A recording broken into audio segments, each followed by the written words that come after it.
Hello मेरे प्यारे विद्यार्थियों, कैसे हैं आप लोग। होप आप सब बढ़िया होंगे बच्चों। मैं भी एकदम बढ़िया हूं। बहुत सारे बच्चे पूछ रहे थे कि सर लास्ट डेज की स्ट्रेटेजी बता दीजिए, लास्ट 20 डेज में कैसे बिजनेस लॉस एंड बीसीआर को रिवाइज करें। तो मैं आपके लिए एक धमाकेदार स्ट्रेटेजी लेकर आया हूं जिसको आपको इंप्लीमेंट करना है और आप 20 डेज में पूरा business loss and BCR revise कर लेंगे।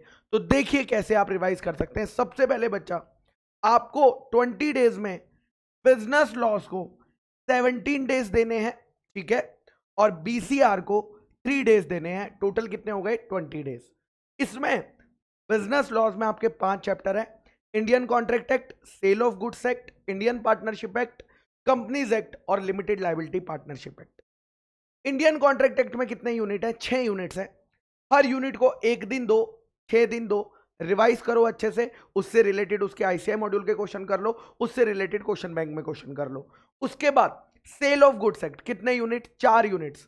हर यूनिट को 1 दिन दो, चारों यूनिट कंप्लीट कर लो। अगेन इंडियन पार्टनरशिप एक्ट, कितने यूनिट? 3 यूनिट्स। हर यूनिट को 1 दिन दो, 3 दिन में कंप्लीट कर लो। उसके बाद कंपनीज एक्ट में कोई एज सच यूनिट नहीं है, बट फिर भी क्योंकि एक बड़ा चैप्टर है और अच्छा मार्क्स कैरीज करता है, तो आपको ये भी 3 डेज के अंदर रिवाइज कर लेना है। एंड एलएलपी एक्ट सिर्फ 5 मार्क के लिए एक सवाल आता है, तो उसको 1 दिन से ज्यादा देने की जरूरत नहीं है। 1 दिन से ज्यादा देने की जरूरत नहीं है। उसके बाद आते हैं बीसीआर पे।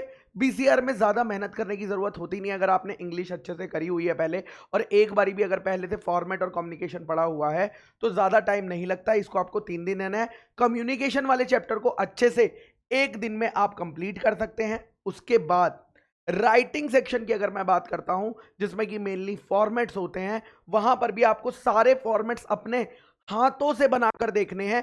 1 दिन देना है, हर एक फॉर्मेट खुद से बनाकर देखो और उसका एक सैंपल सॉल्व करके देखना, तो आपका कॉन्फिडेंस बढ़ जाएगा। और लास्ट आता है ग्रामर और वोकैबुलरी सेक्शन। वोकैबुलरी में एक बारी सारे वर्ड्स पढ़ लेना जो मॉड्यूल में दिए हुए हैं, और ग्रामर के रूल्स पढ़ लेना, सिर्फ किसके? एक्टिव पैसिव के और डायरेक्ट इनडायरेक्ट के, क्योंकि एग्जाम में बस वही पोर्शन आता है ग्रामर में से।